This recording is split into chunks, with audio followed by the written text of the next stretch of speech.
இப்போ நம்ம பார்க்க போகிற சம் என்ன அப்படின்னா எக்ஸசைஸ் 6.3 தான் ஒரே ஒரு சம் பார்க்க போகிறோம்.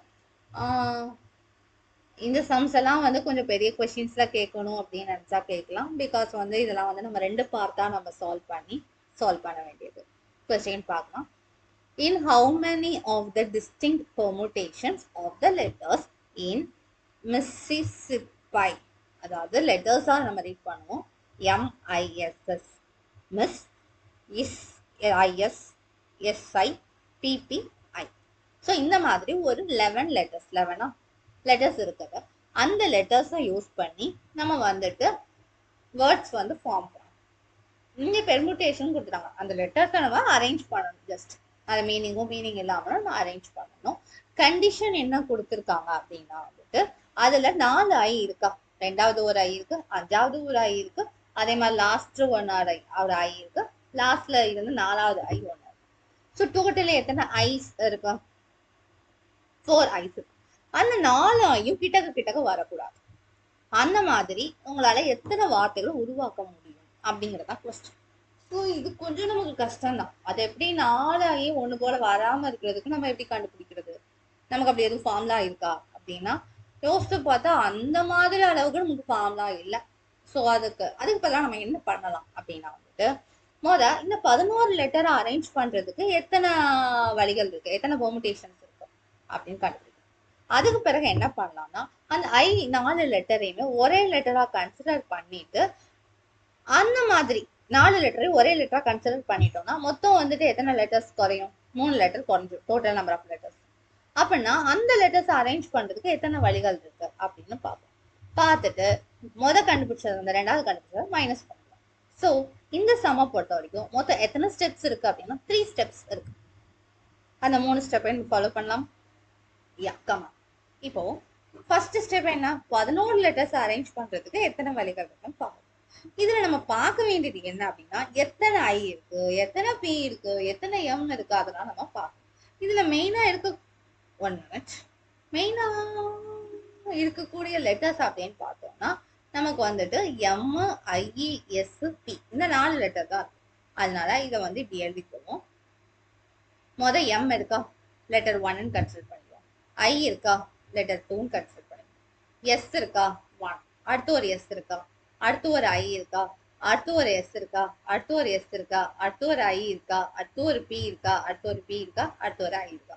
ஸோ மொத்தம் 4 ஐ இருக்கு, 4 எஸ் இருக்கு, 2 பி இருக்கு, ஒரு எம். இப்படி ரிப்பீட்டன்ஸ் இருந்துச்சு. ஒரு குறிப்பிட்ட ஈவெண்ட் வந்து ரிப்பீட்டன்ஸ் இருந்துச்சுன்னா அதனோட ஃபார்முலா என்ன? சப்போஸ் வந்துட்டு ஒரு ஈவெண்ட் வந்துட்டு P1 டைம்ஸ் நம்ம சூஸ் பண்ணலாம், அந்த ஈவெண்ட்டே அடுத்தது P1 டைம்ஸ் ரிப்பீட் ஆகுது. அதாவது வந்து ரிப்பீட் ஆகுது அப்படின்னா என்ன? அந்த ஃபேக்டோரியல் டிவைட் பண்ணும். அப்படி ஒரு ஃபார்முலா பார்த்துருக்கோம். n ஃபேக்டோரியல் P1 ஃபேக்டோரியல் உள்ள ஈவெண்ட் வந்து ரிப்பீட் ஆகுதுன்னா அந்த ரிப்பீட் ஆகிற ஈவெண்ட்டோட பாசிபிலிட்டியை வந்து நம்ம வந்து டிவைட் பண்ணணும். இப்படி ஒரு ஃபார்முலா படிச்சிருக்கோம். ஞாபகம். அந்த ஃபார்முலா தான் நம்ம இப்போ யூஸ் பண்ண போறோம். இப்போ வந்துட்டு all 11 letters அரேஞ்ச் பண்றது. இதுதான் ஃபர்ஸ்ட் ஸ்டெப். ஸ்டெப் 1 எல்லா 11 லெட்டர்ஸையும் அரேஞ்ச் பண்ணக்கூடிய வேஸ். இதைதான் நம்ம இப்ப கண்டுபிடிக்கணும். ஓகே, இப்போ 11 லெட்டர்ஸ் தான். இங்க வந்து n என்ன அப்படின்னா 11. P1 அதாவது சூசிங் எம் சூஸ் பண்றதுக்கு எத்தனை வரும்? P2 அப்படிங்கிறது என்னது? சூஸ் ஐ சூஸ் பண்றதுக்கு எத்தனை வழி? P3 அப்படிங்கிறது சூஸ் எஸ் சூஸ் பண்றதுக்கு எவ்வளவு இருக்கு? P4 அப்படிங்கிறது சூசிங் பி. ஓகே, ஸோ இந்த மாதிரி பாசிபிலிட்டிஸ் நம்ம வந்து கவுண்ட் பண்ணிக்கலாம். கவுண்ட் பண்ணா அதனுடைய ஃபேக்டோரியல் என்ன வரும்? 11 factorial divided by 1 factorial, 4 factorial, 4 factorial, 2 factorial. Okay, இது ஸ்டெப் 1 பார்த்தோம். அப்படின்னா ஸ்டெப் 2 என்ன? ஸ்டெப் 2 என்ன பண்ணா இந்த ஐஏ எல்லாத்தையும் ஒரே லெட்டரா கன்சிடர் பண்ணிக்கலாம். 1 லெட்டர் அப்படின்னா டோட்டலா எவ்வளவு லெட்டர்ஸ் இருக்கும்? 8 இருக்கும். ஸோ இங்க வந்து n வந்து இது ஸ்டெப் 2. ஐ வந்து டுகெதரா இருக்கக்கூடிய வேஸ் என்ன? So n is equal to 8. P1ங்கிறது வந்து சூசிங் m. அப்புறம் P2ங்கிறது வந்து choose yes. நமக்கு P3 அப்படிங்கிறது வந்து choosing P. Okay. So 8 factorial divided by 1 factorial, 4 factorial, 2 factorial. இதுதான் இதனோட சான்ஸ். இப்போ என்ன பண்ணும் ஸ்டெப் 3ங்கிறது? ஸ்டெப் 3ங்கிறது ஸ்டெப் 1ல கண்டுபிடிச்ச வேல்யூவா மைனஸ் ஸ்டெப் 2ல இருக்கிற வேல்யூ. இதுதான் வந்து ஸ்டெப் 3. ஓகே. இப்போ நம்ம என்ன பண்ண போறோம்? இதெல்லாம் கால்குலேட் பண்ண போறோம். அவ்வளவுதான். கால்குலேட் பண்ணலாமா? கமா. ஓ ஸ்டெப் 1. ஸ்டெப் 1ஓட பேஸ் என்னன்னு பார்த்தோம் முந்தின பேஜ்ல. 4 factorial, 4 factorial, 2 factorial. இது கால்குலேஷன் போடலாமா? வாங்க போடலாம். 11, 10, 9, 8, 7, 6, 5, 4, 3, 2, 1. ஓகே. அப்புறம் divided by 4 factorial. 4 factorial value என்ன? 24 நமக்கே தெரியும். 24 2. ஸோ இப்போ நம்ம என்ன பண்ண போறோம்? கேன்சல் பண்ண வேண்டியதெல்லாம் கேன்சல் பண்ண போறோம். கேன்சல் பண்ணிட்டோம் அப்படின்னா நமக்கு என்ன தெரியும்? தேவையில்லாததெல்லாம் போயிடும். சிம்பிளிஃபை பண்ண நமக்கு ஈஸி. ரைட். ஸோ 2 கேன்சல் பண்ணிடுங்க. 6 நாங்கள் 24 தெரியும், அதையும் கேன்சல் பண்ணிடுங்க. 8 3 24, இது ரெண்டையும் கேன்சல் பண்ணி 3 கேன்சல் பண்ணிடுங்க. இப்போ இருக்கிறது என்னது? 10 11 7 9 5 1 இவ்வளோதாங்க இருக்கு. 110 9 7 63 5 550 into 63. இப்போ இதை என்ன பண்ணலாம்? 500 பிளஸ் நம்மகிட்ட கால்குலேட்டர் கையில இல்லைங்கிறதே கெஸ் பண்ணிக்கோங்க. கெஸ் பண்ணிட்டு கால்குலேட் பண்ணுங்க. ஸோ இப்படிலாம் நம்ம சின்ன சின்ன விஷயத்த நம்ம கால்குலேட் பண்ணி போடணும், நமக்கு ஸ்பீட் தான் கிடைக்கும். ஸோ அதனால அது தப்பு இல்லை. ஸோ 500 into 60 பார்த்தோம்னா 30,000. 500 into 3னா 1500. 5 6 are 30, 3000. 5 3s are 15, 150. So 0, 5, 6, 4, 3. Am I right? Yeah. இப்போ ஸ்டெப் 2ஓட ஆன்சர் நான் அதுக்கு இடத்துல யூஸ் பண்ணிக்கலாம். 1 on it. ஸோ இப்போ நம்ம ஸ்டெப் 2 பார்க்கலாம். ஸ்டெப் 2ல நம்ம என்ன பண்ணோம்?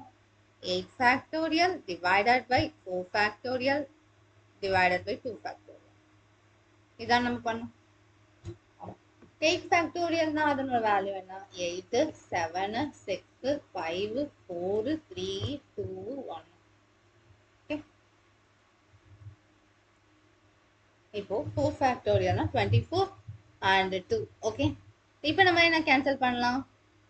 1 minute. இப்போ வந்து 2வையும் கேன்சல் பண்ணிடலாம். 6 4s are 24 நமக்கு தெரியும், அதை கேன்சல் பண்ணிடலாம். ஸோ ரிமைனிங் இருக்கிறது பார்த்தோம்னா 8 இருக்கு, 7 இருக்கு, 5 இருக்கு, 3 1.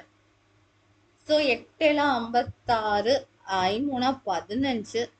இப்போ இதை நம்ம வந்து ஸ்ப்ளிட் பண்ணி டிவைட் மல்டிப்ளை பண்ணலாம். 50 times this is 500. 250,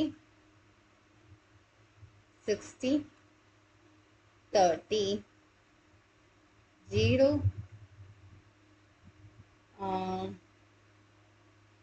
9 plus 5, 14, balance 1, 7, 8, I think so, 8, 40. Yeah. இப்போ நம்ம என்ன பண்ணணும் அப்படின்னா ரெண்டையும் சப்ட்ராக்ட் பண்ணணும். That is our third step. Isn't it? So step 3. Step 3. 3,406.50 minus 840. எதனால? நம்மளோட கொஸ்டின் என்ன? ஐ எல்லாமே டுகெதர் வரக்கூடாது.